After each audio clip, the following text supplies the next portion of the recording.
bienvenidos a este nuevo episodio de Sin Borde, el proyecto que busca hacer un estado del arte de los artistas latinoamericanos que están desarrollando su trabajo en la ciudad de Nueva York. En esta ocasión tenemos la oportunidad de conversar con Oscar M. Caballero.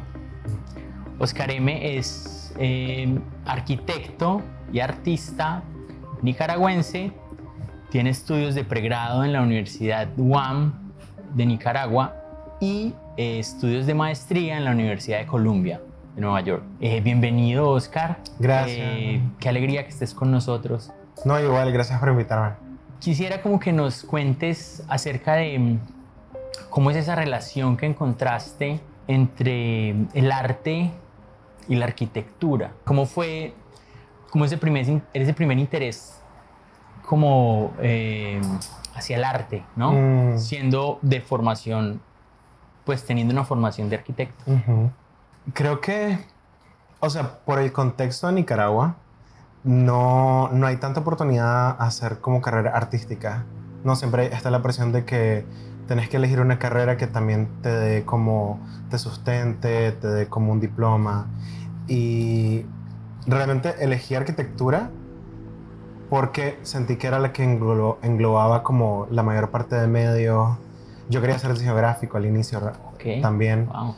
Y creo que ya cuando comencé a estudiar arquitectura, como que las tendencias artísticas comenzaron como a brotar un poco. Creo que muchos de los proyectos que hice durante el pregrado eran más artísticos que arquitectónicos o tenían como una mezcla de ambos.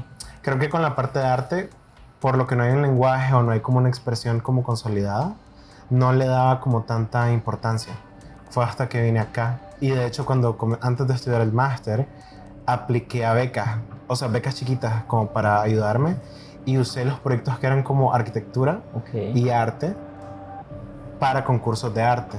Entonces ahí fue como que me comenzó a dar como una ruta de, creo que fuera de la arquitectura, esto puede como verse con otro ojo, como que tenía más dimensiones que solo la que había conocido en Nicaragua. Buenísimo. Y es muy interesante entender también con respecto a eso como el contexto, ¿cierto?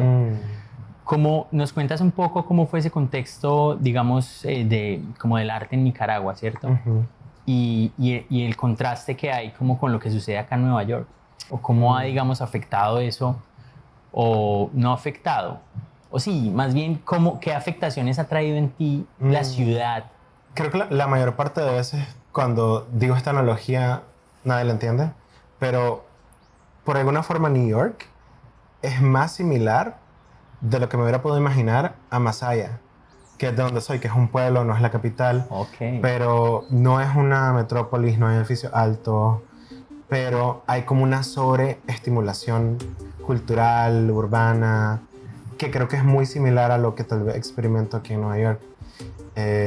Y cuando comencé a escribir mi ensayo para la universidad acá, en Columbia, comencé a escribir con un boceto y me di cuenta que todo lo que estaba escribiendo era como el impacto artístico que había tenido Masaya desde mi niñez, ¿no?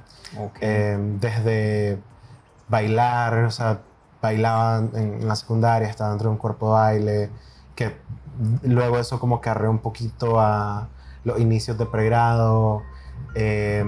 Fui de la generación que agarró como el final del presupuesto escolar para tener clases de teatro, poesía. Entonces comencé a escribir poesía desde secundaria, por ejemplo. ¿Y cómo hacías para involucrar la poesía, digamos, en una obra plástica? O sea, por medio de la palabra como imagen o el sonido de la declamación. ¿Cómo funciona? Creo que ha sido ambos. Hay piezas que han comenzado con una imagen y que comienzo a dibujar, y a medida que voy dibujando comienzo a escribir el poema y luego se va materializando como una pieza.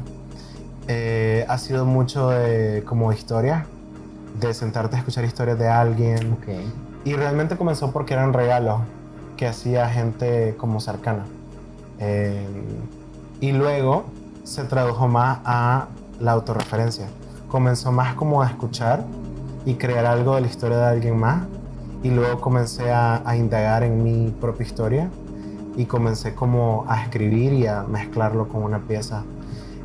Y la parte de sonido me interesa un montón. O sea, utilizar la voz de alguien y escuchar mis palabras con la voz de alguien que de alguna forma siento que tiene como un clic con tu historia. Claro. Eso me gustó un montón. Eso ha sido como interesante. Buenísimo. Eso me lleva a pensar como que tu obra es una obra intermedial, o sea, es una obra como que navega por diferentes medios, que es una obra también como del collage, he visto como en tu trabajo, ¿no? Como algo de collage digital, como una obra palimpséstica en la que sobrepones tiempo, sobrepones medios también. ¿Cómo llegas tú a la materialización de una idea, por ejemplo? ¿Cómo funciona en ti, digamos, ese proceso creativo donde llega la idea y termina en un objeto o en una pieza de arte? Creo que eso es interesante porque entre más hago, entre más puedo crear, más me voy conociendo a mí mismo. O sea, voy viendo facetas de mí, o voy viendo traumas, o voy viendo muletillas o cosas del pasado. Y hoy sé que tengo cierta ansiedad cuando creo. Entonces, cuando estoy creando algo, tiene que ser en el momento. Y tengo que agarrar lo primero que tenga e intentar como plasmar la idea. Y de ahí los collages, porque al inicio todas las piezas que hacía venían de herramientas que, por el entrenamiento con arquitectura, son herramientas que soy muy rápido para usar.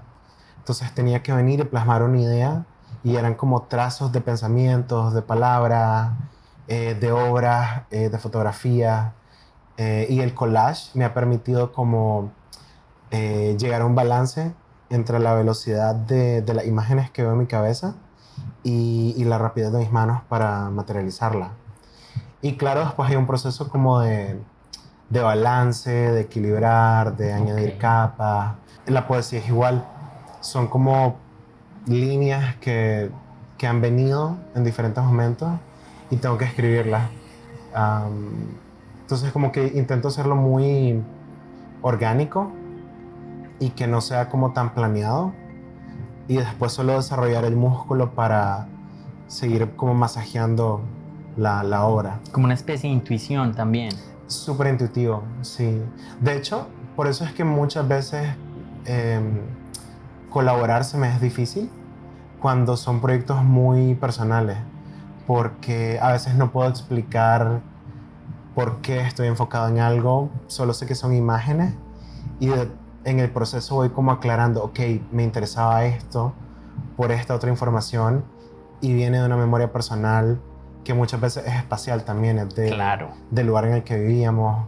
Eso me parece muy interesante, como que llegues a ese tema de lo espacial, porque leyendo uno de tus proyectos que fue como Monumento Fantasma, me parece muy interesante como ese giro que le das a lo espacial, o no sé si a lo espacial, sino como a lo matérico, y cómo se transforma, digamos, ese monumento en algo que existe, pero no en la realidad, o sino en la realidad, en otra realidad. Cuéntanos un poco acerca de ese proyecto que me parece que es muy interesante. Monumento Fantasma ha sido como súper interesante de desarrollar. O sea, viene también de muchas ideas que no son de arquitectura, son más como de literatura o de historia oral o de toda esta como noción de exilio y despojo. Claro. Y es casi que entender la ciudad como un cuerpo enfermo o muerto, y es tener ese cuerpo sobre una mesa y comenzar a hacer como este análisis forense. Entonces es como analizar los trazos de heridas, de cicatrices, de tierra, de hematomas, y comenzar a entender como cuál fue la causa, de dónde vino, cuál fue el arma. Entonces, con el tema de la deconstrucción urbana en Nicaragua, que no es algo nuevo, o sea, realmente viene pasando desde hace décadas. Sí. Y es algo que ha pasado cada gobierno, ¿no? O sea, cada gobierno viene y quiere borrar la memoria de su predecesor. Exacto. Y no solo pasa en Nicaragua, pasa en muchos lugares Sí, de del Latinoamérica, mundo. del mundo. Lo que es interesante con Nicaragua es que creo que ha sido un periodo de 40 años que se ha vuelto como un vacío que ha generado una amnesia urbana. Ok. Entonces yo me enfoqué mucho en monumentos que fueron demolidos en un periodo similar. Y para mí eso ha generado como un tipo de momentum. Como que hay algo aquí que está pasando para que todos estos monumentos se demuelan en fechas similares, en este gobierno en específico. Y comenzar a entender las razones por las que eso pasaba, me llevó a darme cuenta de que venía pasando desde hace mucho tiempo. Ok. Y esa impermanencia espacial, urbana, no te permite querer algo. O sea, no puedes querer algo porque no has tenido suficiente tiempo para hacerlo tuyo o para crear memorias, para ser parte. Y, y eso es parte de por qué no querés defender que se mantengan ciertas memorias, ¿no? Hasta que mueren. Y el punto es que ahora venir a borrar algo es difícil, porque hace 40 años demolía algo, quemabas el periódico o la fotografía impresa y tenías más chance de desaparecerlo. Ahora con la memoria digital, redes sociales, todo está muy bien documentado. Creo que ha habido como un error tal vez en cómo hemos interpretado monumentos como algo físico permanente, Claro. porque creo que con Monumento Fantasma me di cuenta de que los monumentos los tenía que entender no tanto como objetos de contemplación, pero como sitios de historia en transición. O sea, que tienen que ser reevaluados, que tienen que ser hechos de alguna forma por la comunidad o por Habitados, transformados, habitados, recorridos. queridos, que importen. Y creo que siempre tienen que estar refrescándose con los ojos de quienes somos en la contemporaneidad. O sea, lo que es ahorita algo que queremos recordar no va a ser lo mismo en 20 años. Exacto. Y creo que con el tema de comunidades acá es interesante porque acá tal vez ha habido como una revolución de eliminar imágenes que tienen como ese efecto nocivo, ¿no? En la historia contemporánea. Y muchos me han preguntado en la relación con Estados Unidos y Nicaragua, como si siento que de alguna forma un paralelo. Y creo que en el caso de Nicaragua es como historia que todavía no se ha eh, hecho en capas. Es toda historia que está como moldeándose, encontrándose. Y el punto de hacer investigaciones como esta, creo que el pensar en algún punto en el futuro, cuando se pueda recontextualizar monumentos que tienen un carácter nocivo a la historia que estamos viviendo, Ok. cuáles son los procesos a través de comunidad que queremos llevar para recontextualizar, demoler o construir nuevas imágenes urbanas. Ok. Porque si llegáramos a simplemente destruirlos y borrarlos de la capa urbana, de alguna forma es otra paradoja porque estás rehusando el método que regímenes han usado Exacto. para borrar historia. Claro. Y la memoria digital, o sea, me encanta lo que decís porque es algo que me abruma también. Y cuando estaba haciendo las investigaciones, me enfoqué en los chayopalos, que son árboles de metal hechos por el régimen que están en la capital, hay más de 300. ¿Y qué función tienen esos árboles de metal? Son como artefactos políticos que son parte de la campaña iconográfica que este régimen ha creado. O sea, que son Oh, creo que acá son como estos. son estos.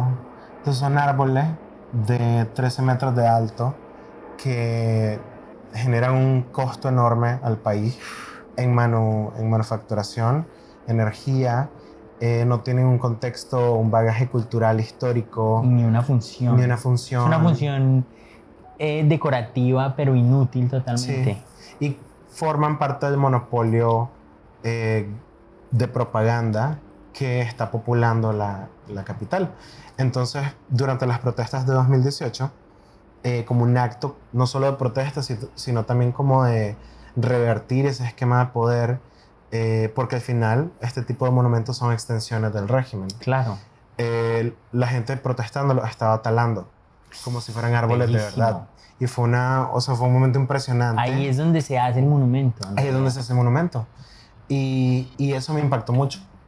Y había tanta información en internet de videos tomados por gente, por periódico, Bellísimo. que dije también, hay tanta información que en lo que yo me quiero enfocar es cómo memorializar el momento en el que Monumento se vuelve fantasma, o sea, la muerte de Monumento.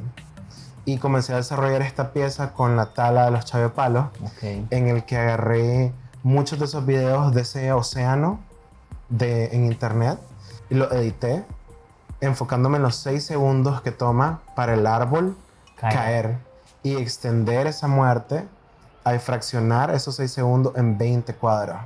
Wow.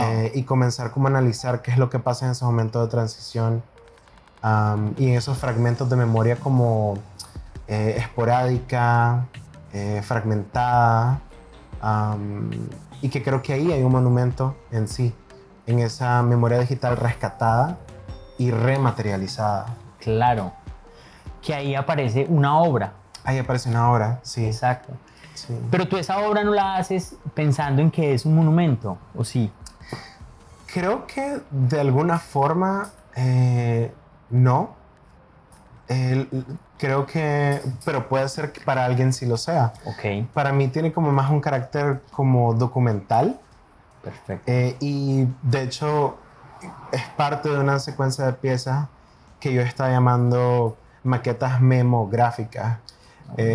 Porque dije, en el tiempo en el que todo se destruye, hemos visto libros, edificios, Nicaragua no tiene prensa impresa, o sea, los periódicos independientes fueron cerrados. Wow. No hay un periódico que esté hablando de cosas que no sean a través de la política del régimen.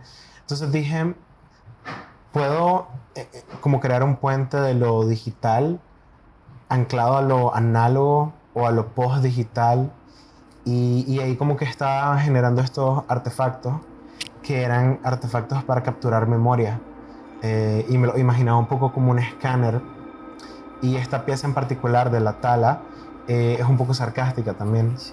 porque juega un poco con este sentido del espiritismo porque muchos de estos artefactos políticos creados por la vicepresidenta que es Rosario Murillo tiene todo este juego esotérico, con símbolos esotéricos. No jodas, ¿en serio? Entonces eso es como algo súper popular que se conoce en toda Nicaragua. Los árboles realmente se llaman árboles de la vida. Tienen muchas referencias de artistas en Qué historia. loco, ¿no? El árbol de la vida de los vikingos. Exacto.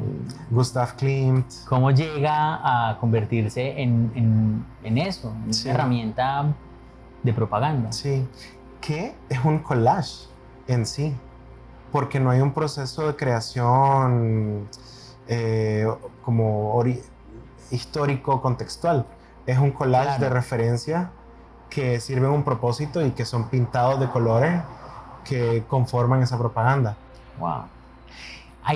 Esto me hace pensar en algo y es en el poder como de una imagen o un arquetipo que Sí. es el árbol, ¿no? Uh-huh. Y cómo esta imagen puede jugar en todos los bandos. Entonces Sí. es como que en realidad la imagen es lo que es dependiendo de donde tú la mires, ¿no? Absolutamente. Creo que ahí es donde siento esperanza.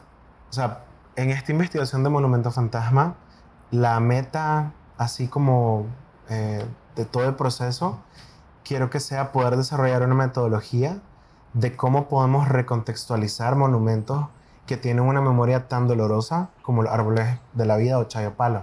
Eso que decís me gusta porque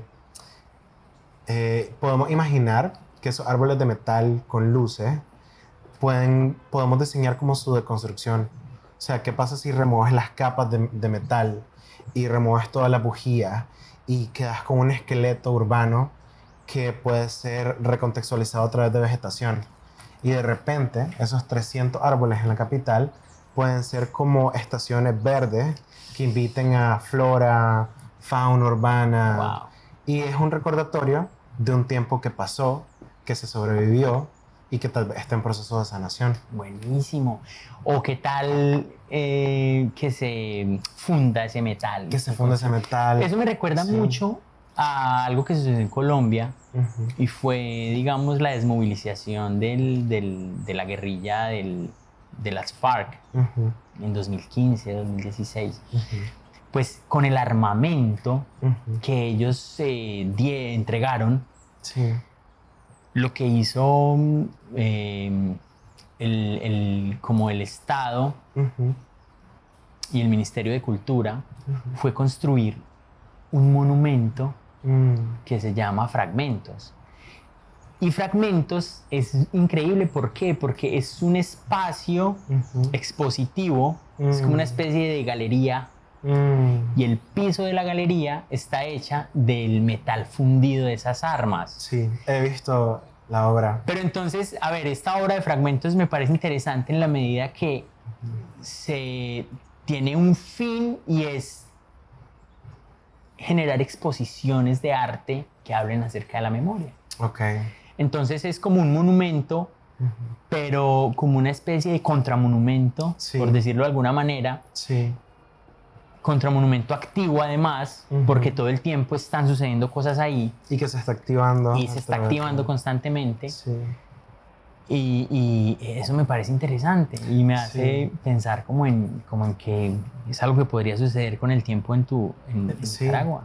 De hecho, es un paralelo como interesante que tenemos entre Colombia y Nicaragua, porque dentro de los proyectos que estoy analizando en Monumento Fantasma está el Faro de la Paz.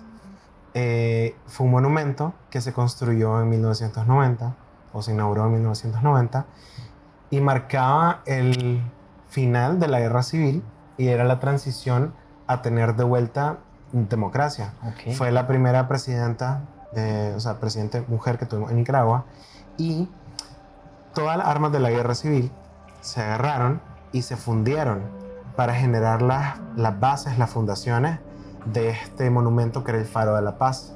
Ok. Y lo interesante de eso es que este proyecto es como un caso de estudio de un proceso histórico que estaba en transición, y el agarrar las armas, crear un monumento nuevo, te da un indicio de que, ok, en el país ya se han hecho procesos creativos Claro. que pueden significar algo, pero que tienen que continuar siendo como regados, como cultivados, porque una vez, una vez visité ese monumento, cayó en decadencia porque los gobiernos posteriores obviamente no le dan manutención, se volvió inseguro y hubo una manipulación de como esta memoria territorial de los sismos, de los terremotos. Algo que me parece interesante de lo que me decís, de activar estas armas en el espacio en Colombia, es que cuando el régimen demuele el Faro de la Paz, tenía un manto de agua alrededor del monumento. Okay. Y lo que hacen es mantener el agua y crear un parque acuático. Y dentro de investigaciones, a través de imágenes satelitales, he podido ir mapeando fecha a fecha la deconstrucción. Y una vez que llegué a ver cuando estaba deconstruido, en algún punto del sol reflejando en el agua, puedes ver la base del faro. Wow. Que me parece fascinante, porque son vestigios de tiempo. Exacto. Que están sobreviviendo su deconstrucción. Y en el futuro, pues se podría hacer algo para rescatar y hacer un puente entre esa memoria de los 90 a tal vez una memoria en el futuro cuando el régimen se vaya. U otro proceso histórico que se puede rescatar porque hay una base, que no es solo digital. Es muy interesante siempre esa pregunta por la memoria, ¿cierto? Siempre como que Sí. genera muchos campos de diálogo. Sí. ¿Cómo hacer que esa memoria no sea nostálgica de alguna manera, ¿cierto? O sea, ¿cómo hacer que lo que se piense ahora como memoria Uh-huh. no sea algo así como vetusto, como de siempre una mirada al pasado, Uh-huh. de de una manera triste, como de algo que pasó y que pudo haber sido y no fue, sino cómo podemos ser un poco como ese ángelus novus que va volando hacia adelante, pero mirando hacia atrás, ¿ves? Cómo de alguna manera puede suceder eso desde la arquitectura o desde el arte. Sí. Yo creo, en cierta forma, que se tiene que hacer a través de invitar a generaciones posteriores, que no sea un proyecto que se quedó en la generación que lo vivió, sino que se puedan invitar nuevas voces que también tengan nuevas perspectivas, que no van a estar ligadas de la misma forma a estos espacios y que puedan también tener ideas de cómo esa memoria o ese monumento puede continuar estando en transición. Porque si no, creo que se vuelve como una memoria estancada. Y creo que de ahí se vuelve nostálgica. Es como en Nicaragua pensar en guerra, pensar en la revolución sandinista, pensar en todas estas imágenes que calaron tan profundo por la repetición, por la combinación con las artes musicales, pintográficas. A ver, ¿hasta qué punto el arte tiene esa obligación? Sí, sí, creo que o sea, es una pregunta y respuesta difícil, pero de hecho esta semana estaba escuchando una entrevista con un artista, un músico nicaragüense, y él decía algo así como que la responsabilidad que se le ha atribuido a los artistas durante estos procesos de transición o crudeza política es muy grande, porque esperas que la gente, especialmente de campos que son un poco más accesibles al público, como música, artistas gráficos, digan algo, se expresen. Y él mencionaba algo que me pareció interesante, que es que hasta el momento, en los últimos 40 años en Nicaragua, ha habido una manipulación enorme del artista como una herramienta de memoria. Y era el único medio que existía para ellos para poder hacer arte también. Entonces, el éxito de muchos de estos movimientos se ha dado a través de fotógrafos, de pintores, de documentaristas, de músicos. Y creo que ahora hemos encontrado tal vez rutas diferentes para explorar la memoria, el contexto. Y creo que no es una responsabilidad, pero creo que sí algo que te mueve y creo que es casi una necesidad de crear a partir de, creo que está bien. Creo que ambas se encuentran en el medio. O sea, Sí. yo nunca me consideré como alguien político en Nicaragua y de hecho no venía de una familia que siguiera una política o un grupo político en específico, pero obviamente vivir la crisis en Nicaragua en carne propia, sentí que era como una puerta de no retorno. O sea, sentí que ese momento en mi vida me cambió. Si no lo hubiera vivido, quizás no me hubiera cambiado de la forma en la que me cambió ahorita, pero no puedo hacer una mirada diferente porque ya se volvió parte de mi propia historia. Claro. Oscar, ¿qué tal si hablamos de Fantomima, la obra que presentaste para la residencia de NILAC en Governor's Island?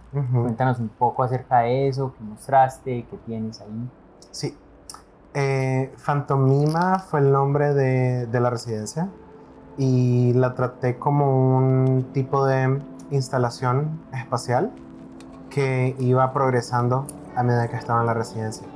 Entonces fue como una especie de taller que comencé como a soñar, a manipular, a diagramar con piezas que venía trabajando desde hace un tiempo, pero también piezas nuevas que podían como crear vínculos visuales, narrativos y documentales con el trabajo que había hecho. Y era como una colisión de mundos, eran proyectos muy arquitectónicos, como de investigación arquitectónica, espacial, urbanística, y después piezas que rompían todo el canon arquitectónico, que de alguna forma tenían como esa estructura, composición, forma, pero que venían de un enfoque completamente como desobediente a lo que había hecho antes. Entonces fue un proceso muy vulnerable porque comencé a hacer escultura, comencé a hacer instalación, Comencé a hacer collage físico, manipulando materiales nuevos como pan de oro, piedras preciosas, hilos, tejidos. Y fantomima realmente es una combinación de dos palabras, fantasma y pantomima. Y viene de todo este proceso de exploración como retrospectivo, personal, de estas memorias en Nicaragua, que de alguna forma han estado como ocultas, calladas. En Nicaragua tenemos algo que se llama secreto a voces, que es generalmente como estas cosas que pasan, especialmente en lugares como pueblos, espacios pequeños, que todo el mundo sabe, pero nadie habla en voz alta. Entonces todos esos secretos se convierten como en piezas de información oculta. Y Fantomima es como una compilación de varios proyectos cortos que están contando historias que tal vez no han tenido como la oportunidad de ver la luz o como de ser estudiadas como a detalle. Para la residencia presentas un documental. Háblanos un poco acerca de qué es este documental. Sí, dentro de la residencia, parte de las piezas que estaba trabajando fueron retazos de un documental que comencé a producir el año pasado. Y es un documental que se trata acerca de mi familia. Está como anclado a mi historia de salida de Nicaragua y cómo en esa salida cada persona de la familia experimentó diferentes cosas estando dentro del país y luego saliendo. Especialmente para la residencia, produje un fragmento del documental que es la historia de mi abuelo. En 2018, con las protestas, con todo lo que estaba pasando, mi familia se vio muy envuelta dentro de toda la crisis política. Todos protestamos. Mi tío se volvió parte de los líderes del movimiento de resistencia en mi ciudad. Y llegó un punto en el que estaba colaborando con organizaciones de derechos humanos, íbamos a las cárceles a sacar presos políticos y como un tipo de voluntariado, ¿no? Como ayudar en lo que se pudiera. Hubieron varios ataques, muchos momentos en los que estuvimos en peligro entre disparos de paramilitares. Y ya el último ataque, que fue un ataque más dirigido, fue como el punto de transición, ¿no? Como un punto de quiebre, que decidí irme, intentar escapar de la ciudad, porque en ese tiempo todo estaba un poco caótico, no se podía manejar porque había barricadas, que eran para proteger a la gente de las camionetas de los paramilitares, de la policía. Luego de poder escapar en moto, venir como con una mochila acá a los Estados Unidos, mi familia queda en Nicaragua y días después los paramilitares del gobierno queman el hotel de mi familia con mi abuelo adentro. Y mientras sacan a mi abuelo, lo torturan físicamente, él estaba casi inconsciente, lo sacan a la calle, queman el hotel y hacen como que lo van a ejecutar. O sea, le dicen camina hacia adelante, apuntándolo con el arma. Y en ese momento mi abuelo comienza a caminar y eventualmente llega a un puesto médico, a una barricada, y se reúne con mi familia. Él estuvo desaparecido por 1 hora. Entonces, el año pasado comencé a grabar entrevistas con mi familia. Y era la primera como oportunidad que tuvieron como para expresar como todo lo que pasó, contar un poco su historia, ir como a profundidad en qué vivió cada quien, porque en estos años pues no se había dado como la oportunidad de sentarse, como a revivir el trauma, como a hablar de esos momentos dolorosos, esos procesos de ruptura y de despojo. Y este fragmento sigue un poco el relato de él, que hicimos en un tipo de un acto, reenactment, en el cual manejamos por las calles en donde él pasó, mientras él iba contando la historia de cómo lo sacaron. Y el fragmento termina con una pieza de collage que fue la que produje también para el show. y la narración de un poema que se llama Mi abuelo, que es parte del repertorio de poemas que hicimos en el recital al final de la residencia. Oscar, ¿qué tal si hablamos un poco de Árbol de Sangre, Uh-huh. la pieza que presentaste para la residencia? Uh-huh. Cuéntanos un poco de qué se trata. Sí, Árbol de Sangre fue una pieza plástica que no tenía planeado hacer dentro de la residencia y fue como nació dentro del contexto de revisitar fragmentos que tenía como guardados de mi caso de asilo. Mi asilo fue aprobado en enero de este año Wow. y como esa fecha fue como muy importante porque trajo como todo un desborde o sea, de creatividad, como de electricidad y trajo como un montón de descubrimientos personales en retrospectiva. Okay. Y cuando llegué al cuarto de la residencia, yo no había querido planear nada de lo que iba a pasar hasta estar físicamente ahí, porque sabía que la casa y que el espacio me iba a informar mucho. Claro. Y había una idea de proyecciones, de tratar audiovisual. Entonces entro al cuarto y el cuarto realmente era un cuarto oscuro, un cuarto como una caja. Entonces prestaba mucho a interactuar con sus caras. En particular había una pared que estaba en proceso de restauración, la iban a cubrir. Y cuando vi la pared tenía quebraduras, tenía grietas, tenía partes que se estaban descascarando. Y en cuanto la vi la pieza. O sea, tuve la imagen de una pieza que era un árbol que estaba creciendo a través de las grietas de la pared y que renacía, ¿no? Tenía como estas nuevas hojas. De nuevo esta imagen del árbol, ¿ves? De nuevo esta imagen del árbol, sí, que es tal vez como una recontextualización Claro. más interiorizada de eso. Y siento que el árbol en esta pieza, el árbol era yo, el árbol era mi familia, el árbol era la historia colectiva y el árbol comenzó a ser como un muro de mensajes. Comencé a escribir entre las grietas parte de mi caso de asilo, que fue un texto que escribí yo. O sea, fue una de las primeras piezas, de hecho, que escribí en inglés. Cuando recién vine, que no tenía un inglés muy bueno, que estaba como con ayuda de muchos diccionarios y como referencias y gente que me ayudara como a entender cómo expresar algo textualmente. Y imágenes de mi paquete, literal, de mi caso de asilo. O sea, paquetes que eran el affidavit, paquetes que eran el formulario de aplicación que uno manda como al país para que lo revisen.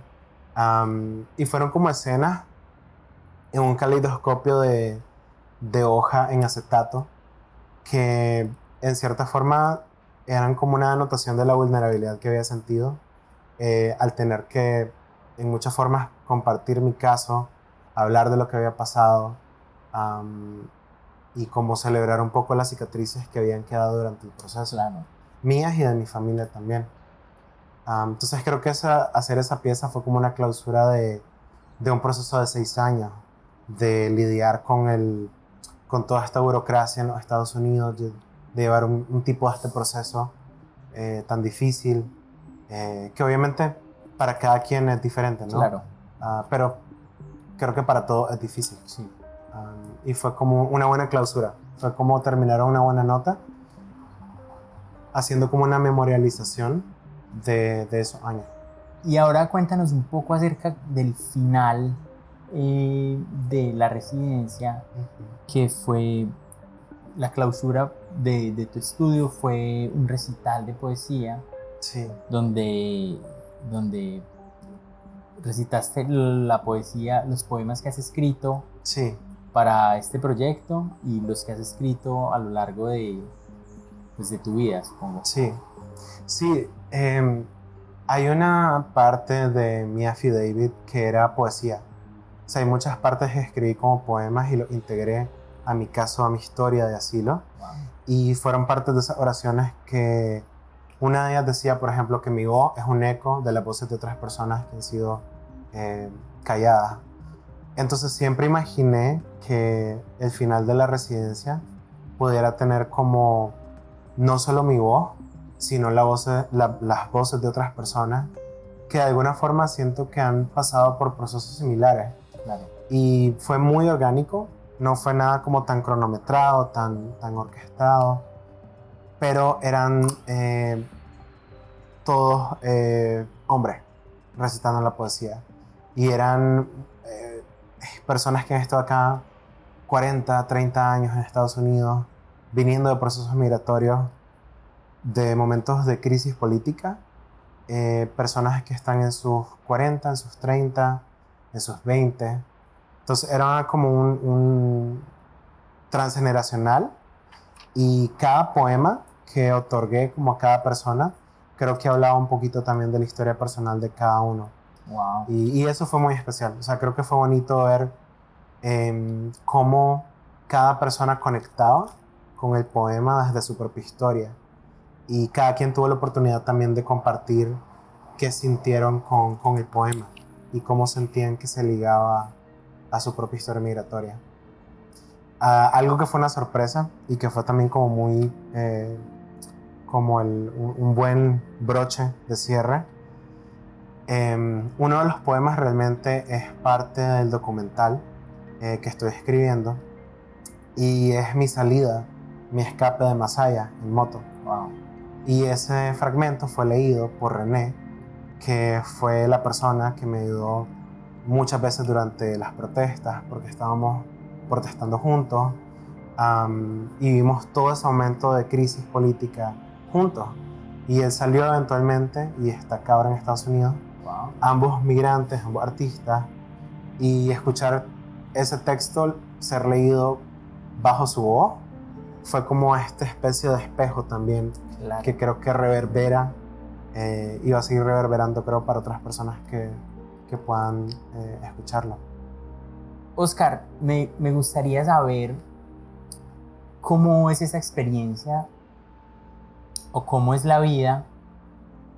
Bueno, a ver, todos los artistas tenemos una doble vida, ¿no? Ujú. Y eso pues lo sabemos, ¿cierto? Que es una vida que es la del arte y la otra es la vida real. Sí. Y eso se junta y se entrecruza, pero la mayor de las veces son vidas paralelas, Sí. son como proyectos distintos, ¿cierto? Ujú. ¿Cómo manejas tú como esa vida de artista Ujú. y también esa vida del trabajo Ujú. y esa vida de profesor? Y además todo esto dentro de la condición que nos atañe a nosotros, que es, digamos, la migración. Sí. Realmente es como ese proceso paralelo. A veces puede tener momentos como de colisión y momentos de balance, y momentos en donde hay como tormenta y estás como de nuevo intentando encontrar balance. Y creo que hay muchas formas de crear, muchas formas de hacer arquitectura también. Creo que en mi caso siempre manejé como ese paralelo. O sea, cuando estudiaba arquitectura, trabajaba, hacía otras cosas también como exploraciones por aparte. Entonces siento que siempre tuve una formación como de hacer muchas cosas al mismo tiempo. Y luego venir acá, pasar el proceso migrante. Por algún tiempo, creo que ese proceso migrante conformaba parte de dos procesos que tenía que estar llevando. Una parte es la realidad migrante, y otra cosa es también llevar tu caso. En mi caso era un caso de asilo, ¿no? Un proceso de asilo político. Y luego de eso también trabajar, estudiar. Creo que ahora la parte de arquitectura es como mi ancla. Tener un trabajo de arquitectura, aparte de darme como estabilidad económica, profesional, me ayuda como a explorar toda esa parte formal, de diseño arquitectónico, de entender también realidades de Nueva York como ciudad, y como un campo de energías políticas, económicas, sociales. Eh, Creo que la arquitectura me ha ayudado a entender el contexto que estoy viviendo ahora. La parte artística creo que va un poco relacionada a la arquitectura, pero es como el opuesto casi en cuanto a habilidades, ¿no? Porque es más libre Claro. y toma prestado de la arquitectura, pero sí se atreve a hacer más y a ser más desobediente. Y luego la parte de profesor de la academia, creo que es un poco como la sombría, es como ese globo que está como haciendo un compás entre ambas, eh, porque está analizando ambas y lo está como también compartiendo, ¿no? A estudiantes, a profesores. Creo que la combinación de las tres para mí ha sido como un catalizador. Y hay momentos en los que siento que las tres han estado como en completo balance y veo como una inspira a la otra o presta de la otra. Y hay momentos también en los que hacen como colisión.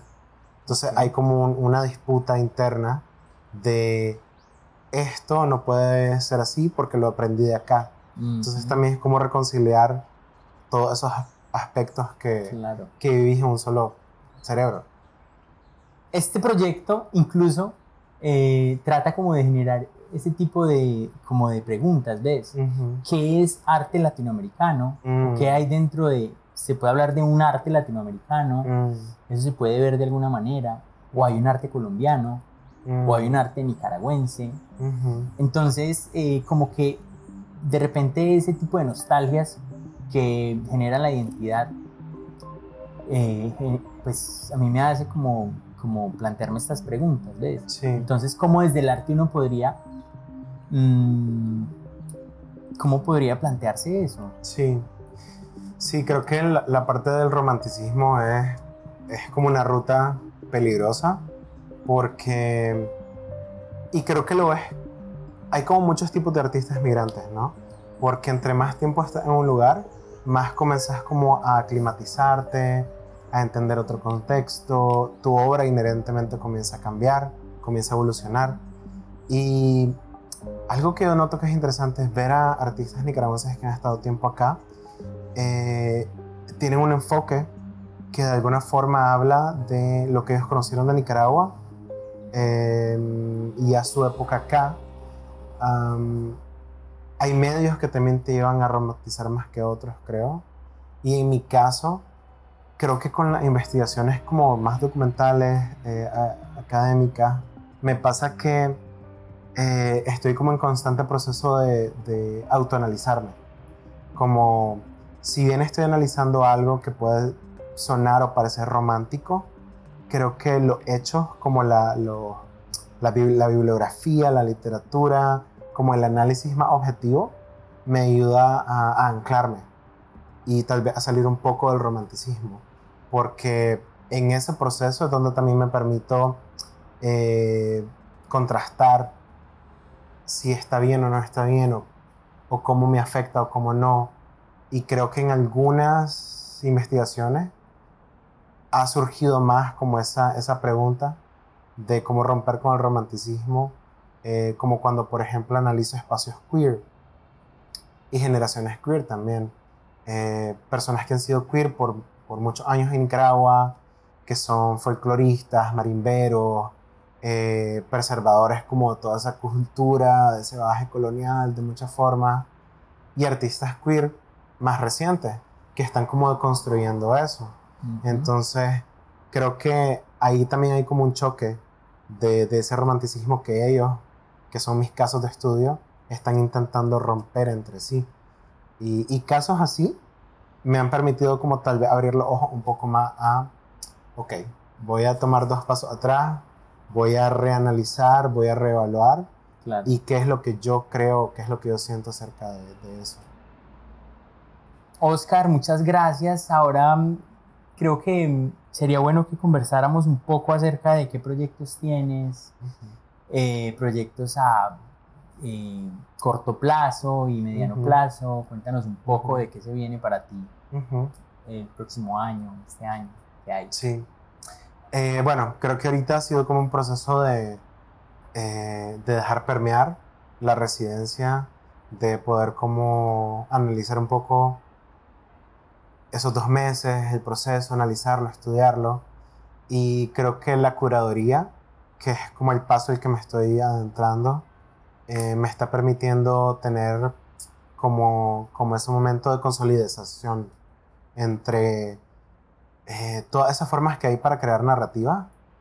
Creo que la curaduría es un espacio interesante porque también te da mucha humildad, creo, porque comenzás también a ver a través de los ojos de otros artistas, o sea, cuáles son las piezas de otros artistas, cuáles son esas historias, cómo puedo traer la desobediencia a eso, cómo puedo dar luz, cómo puedo dar voz a otras historias que no son solo la mía. Entonces creo que se vienen algunos proyectos de curaduría que van a estar como emocionantes, como para encontrar también un proceso mío y Claro. con artistas. Hay otros procesos también de escribir, por ejemplo el documental, creo que es un proceso que voy a seguir haciendo paulatinamente, que tiene también que irse curando solo, que irse como encontrando su identidad, su voz, su camino, y seguir también haciendo proyectos de estudios arquitectónicos que creo que durante este proceso he tenido muchas notas, ¿no? O sea, hay muchos retazos en notas de voz, en texto, en Claro. conversaciones con amigos, que creo que van a merecer tener su tiempo de exploración en algún punto. Buenísimo. Oscar, muchísimas gracias por haber estado en Sin Borde. Gracias por compartir con nosotros tu historia, tu proceso. No sé si quieres agregar algo más, de pronto tus redes, tu sitio web, donde pueden encontrar tu trabajo. Nada, no queda más que agradecer. No, gracias. Disfruté un montón la plática. Creo que la forma más fácil de ver mi trabajo es en mi Instagram, que es o.caballero22.